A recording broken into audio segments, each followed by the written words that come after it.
In this video, we'll break down every detail of 1v1 defending to help you become more successful at shutting down attackers. You'll learn the key techniques needed to win more duels and dictate the play on your terms. Let's get into it. So the first thing we're going to talk about is A, B, C of the defending. A stands for approach. That's going to be determining how we approach the player that is on the ball, at what speed, and when do we slow down, and how do we keep that distance. B is going to be balance. So what does your body shape look like? Are we tall? Are we wide? Are we low? And how do we stick our foot out to possibly to tackle? C is going to be a crunch. Look. C is going to be the control. So that means what type of actions we can take to be in control of the situation, maybe to contain. C could also stand for contain. First one I want to talk about is the speed of my approach. So firstly, we want to be as quick as we can be going towards the player. However, we don't slow down here. It's going to be quite important about your strides. My strides should be big and very aggressive towards the player. But as I approach the player, we should have shorter strides and take many strides and slow down. So if I were to sprint from here, and by the time I am about here, we gotta get slow down and then we gotta get side on. So repeating. So notice how as I was approaching, I'm taking the smaller steps and I'm side on and I'm ready to run behind just in case if the player decides to take the touch to get behind me. So the first thing we want to be worrying about is obviously not give away the space that is behind as I approach the player. So we want to be always ready, nice and wide, and then low with our body momentum slightly shifting to the back. So that way we are ready to also run, but also at the same time, we're possibly ready to give that little poke to touch the ball.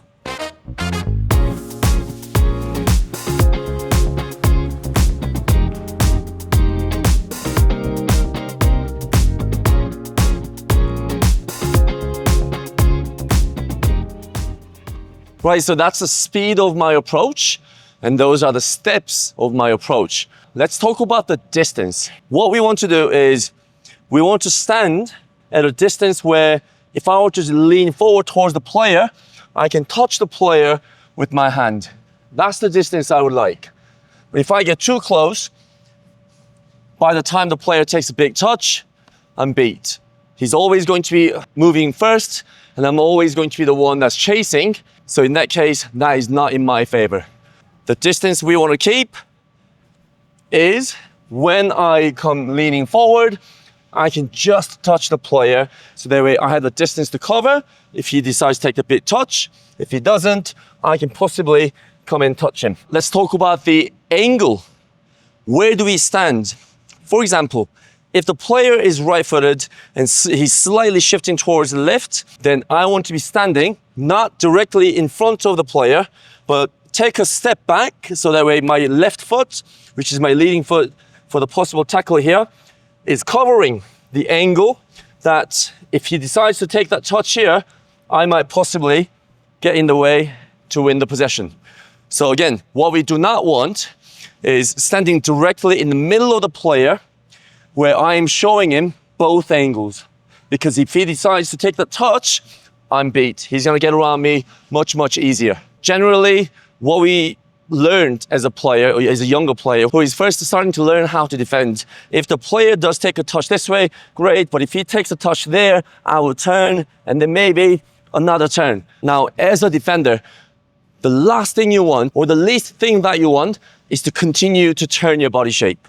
Because that slows you down, you are going to lose your balance, which is what he wants. So I am not in control in this case. So let's say I started off really well. I blocked off the angle and I'm at the right distance. I'm ready to run. So he takes a touch this way and then decides to make a sharp turn. I would open my body, but here now we need to make sure after the turn, we always find the right shape again to block off the potential cut one more time. Because I can turn once to recover, but what I don't want is for him to turn again, and now I would have to make a fast recovery again. Really good attackers will try and look for those moments. So again, find the right angle to cut off. If you do make a turn, block off that side, and then you start leading there.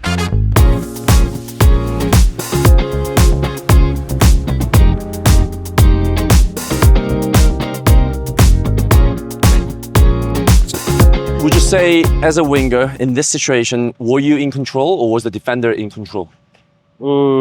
First, I think I'm in the control. Yes, first one, because you made the cut and you made me turn, right? Yes. Yeah. Yes. How about after that? After that, I think defender is gonna be in control because I'm right-footed, so that I want to go shoot with the right foot, obviously. So if I go this way, I most likely go just keep going. Right. Yeah. And as a defender, all I need to do is match your speed slightly in front. Make sure that you cannot cut. You're not going to turn me around again. Yeah. So I block off that angle, and all I need to do is just match the speed. If you sort of try and shoot, cross, pass, all I need to do is just with my left foot, I try and get a block on.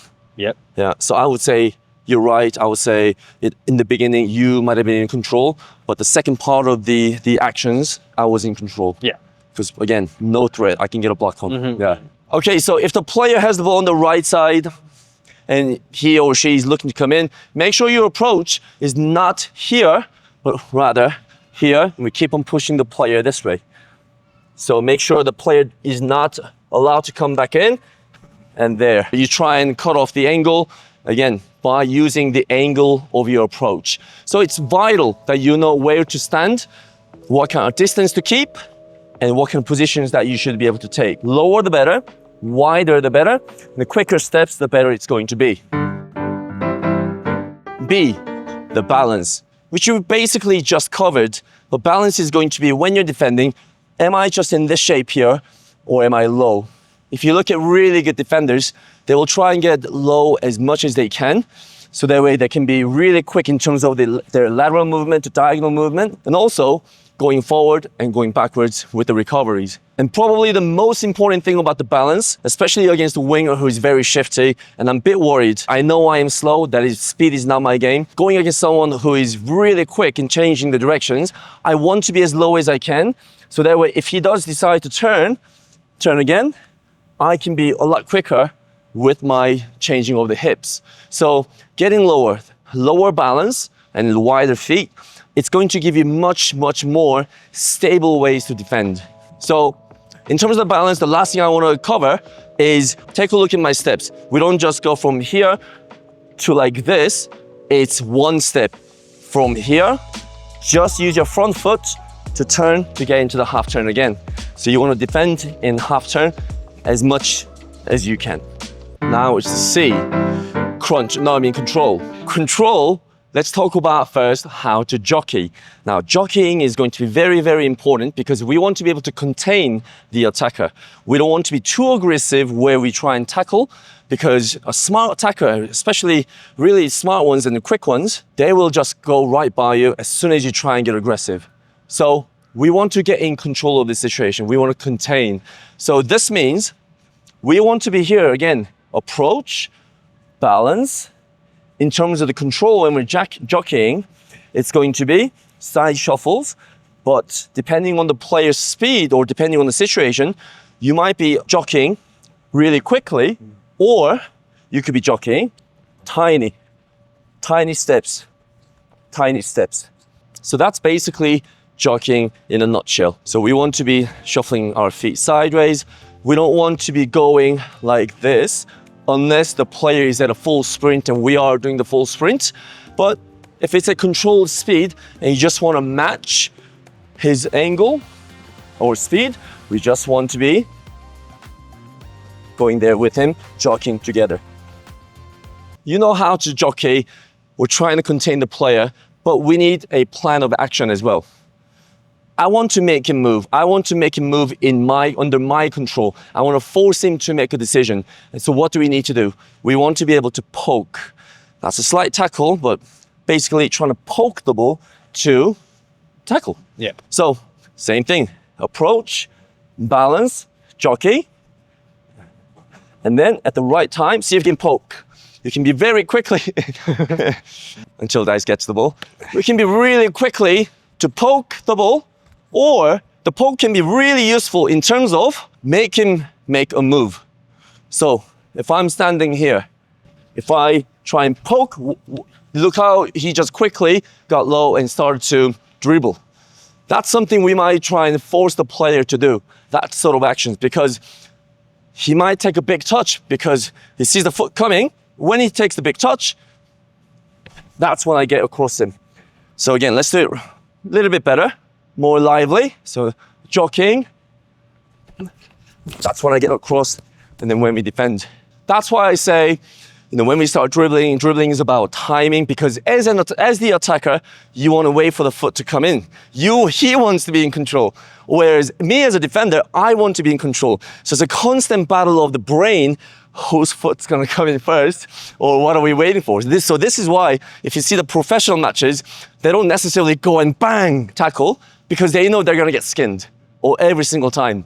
So this is why they take the proper shape, approach, jockey, and they always do one of those, especially the fullbacks against the wingers.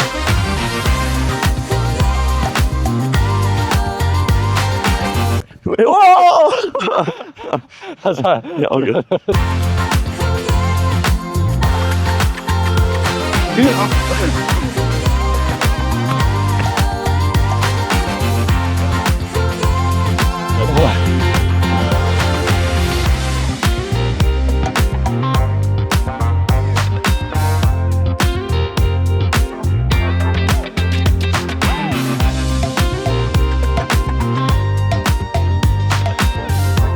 So right now, you just saw how we put everything together. We approach, we make a balance, and then we take control of the situation. He's turned me once, but I turned my body quickly, and then I went to poke. Now, I want to talk about which foot we poke the ball with. If I'm standing here with my leading foot, left foot going towards the ball, I want to poke the ball with my left foot, because if I were to poke with my right foot, he sees my foot swinging here and the touch is gone. And then also my hips turned. Again, that's what the attacker wants. Attackers always want to move the defender's hips. So going from here to there, I'm late, I'm turned, and goodbye. And then the same thing applies when you're trying to block a shot or a cross. So let's say Dice is here trying to take the shot. So take a look at this example where we're moving to my left and Dice is trying to take the shot and I'm trying to block it. My stronger foot, my preferred foot, in this case, my right foot, right? Because I'm right-footed. So this is a really poor habit. So we jockey. You can get turned. And by this position here, this body shape, you're out of the game so quickly. So I'll show you one more time.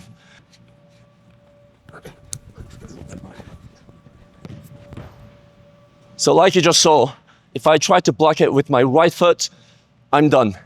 He's gone, I can't turn, I'm out of the game so quickly, and he's taking a shot.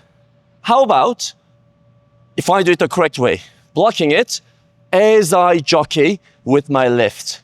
So whichever direction you're trying to jockey, if you're going to your left, block it with your left. If you're going to your right, block it with your right, because you can continue moving or turn. Let's try it. I'll show you both cases.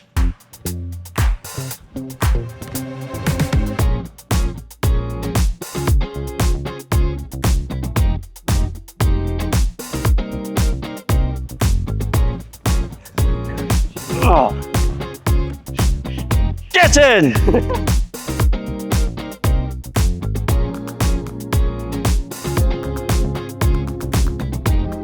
So as simple as that. That's the correct way to jockey and then poke and get your block on. Okay, so we talked about how to poke, how to get a block on, but that's not necessarily keeping the ball. Smart defenders, good defenders, will always try and win the ball clean to win the possession and connect with our midfielder or fullback, any player, right? That is the same concept as you poking the ball. Instead, what we want to do is we want to have the player take an action there. When he takes a touch, I get my body across, and then I win the ball clean. Now, the idea behind that, again, in soccer, theoretically, if you keep your body between the ball and the defender or the player, you should never be able to lose the ball. Because the player has to come around you or clips you from behind, then it becomes a foul. So let's practice one more time. I'm going to force him an action by trying to make that poking motion. And then when he gets freaked out, he's going to take the big touch, and that's when you get your body across. So you jockey to begin with, And then when you poke, that's when you get your body across.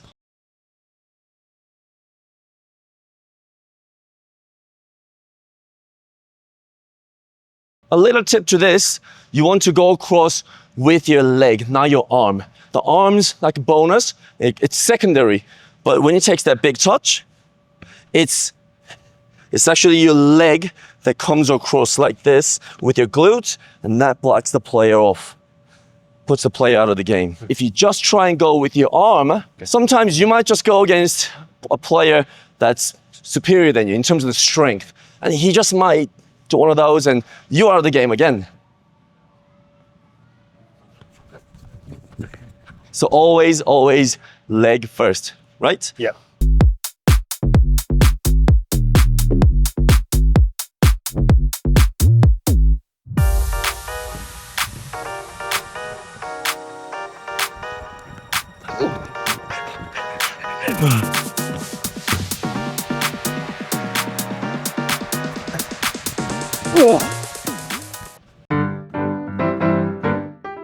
So next one is going to be using your arms.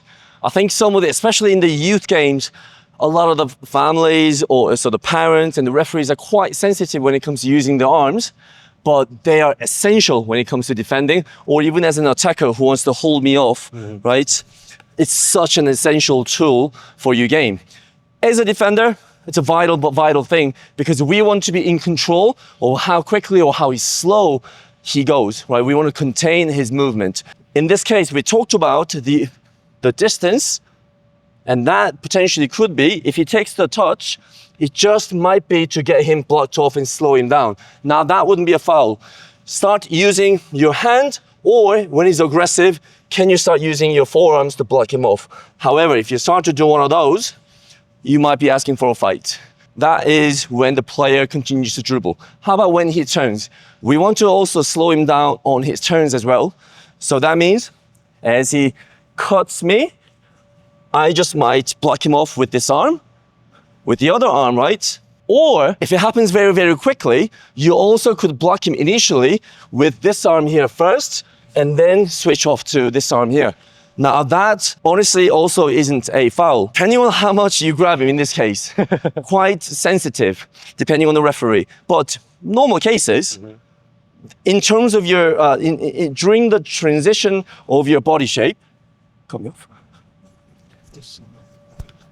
That would totally be okay. Yep. Again, it probably depends on the height of your arm. If it's anywhere under the neck to the torso, you're generally okay. Yeah. But if it's any higher, it's too obvious. Too obvious, Yeah. yes. It doesn't happen so very often, but another thing that I tend to see is arms being down here when you're going 1v1. Try and keep your arms out here for better balance, and it also helps you to move faster because, again, you generate the momentum to be a little bit quicker in that split second. The next thing I want to talk about is the distance of the defender to the player that's attacking. Sometimes you might deliberately be tight here, or you deliberately might give him 2-3 yards of space to make that player who's behind the camera to play the pass because he's technically free. And that's when you, right as he's about to take the first touch, not after, right when the ball's traveling really close to his feet, that's when you start approaching really aggressively. So I'll show you. Yeah. So Dice, what's the idea behind this as a defender? As a defender, I think trying to make attacker slack. Yeah, relax, yeah. Relax. Then, some player doesn't Scan. look around, scan and stuff, so that when they take a touch, it's Yeah, too late. Yeah, he's already there. when you hunt. I just want to make him relax, make him think he has that time in the space, and with the false hope, I go and pounce. Let's talk about just being tight. This time, it'll be just me standing right behind him. We don't want to get too overly aggressive because he's gonna use me to turn against me. So don't get too overly aggressive. You just want to keep that distance and poke where you're not going to get turned. So if you're standing kind of this way with the right shoulder pointing towards your own goal, you want to be poking with your left foot, either this way or this way or this way. The last thing you want is to poke again with your right foot, because he'll use that against me to turn. Okay, so we'll show you both cases. And that is totally fine, because that's C, contain. We're containing, we're not getting beat, we're in control, totally fine. Let's talk about the bad example, where I go overly aggressive with the wrong foot.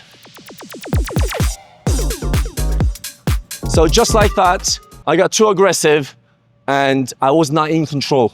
All right, let's talk about pace of approach. Yeah, we talk about getting to approach as a defender where you can take a touch and then you back up, right? Higher level, it's going to be way much faster. Yeah. So when you get the ball, defender is right here already. But sometimes I see when you get the ball, right, a little bit slow.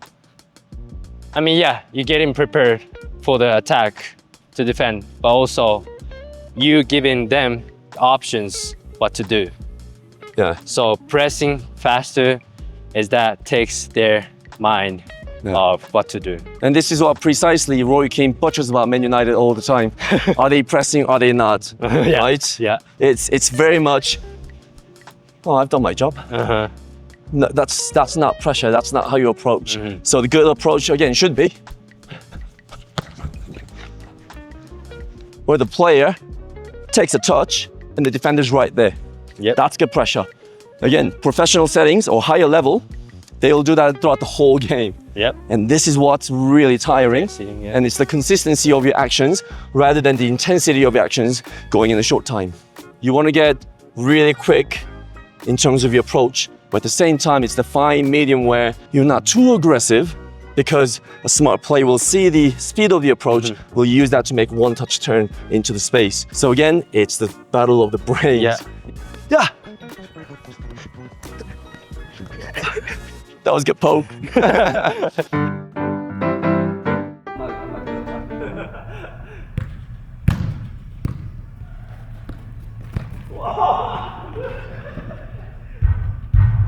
Go on, let me have a little flavor of that.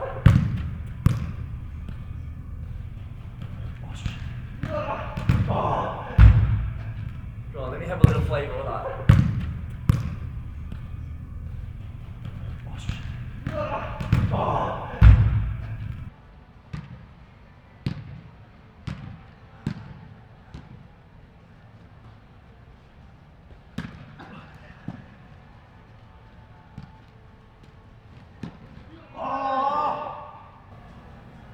I'm 32 this coming weekend.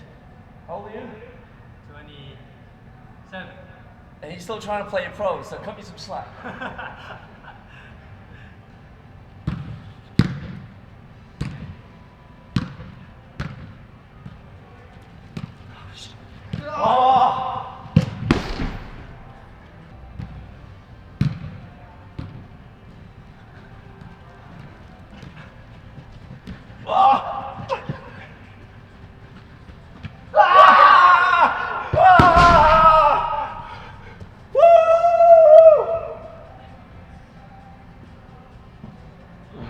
Cut!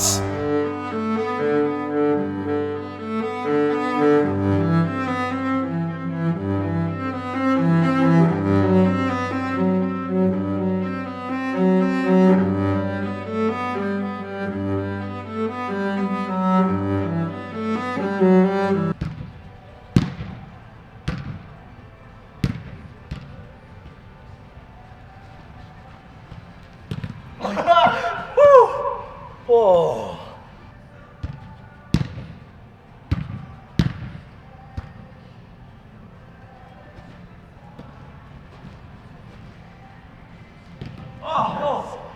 So in that one just right now, he was really tight to me, started to touch my arm, and I really couldn't do much, because if I wanted to skin him, I either had to create a separation or I had to be really explosive, which I know I don't have the pace for it. It's a game I'm going to lose if we start running together, and that's what made things really difficult for me.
Thanks for watching. As always, fundamentals, power, high performance.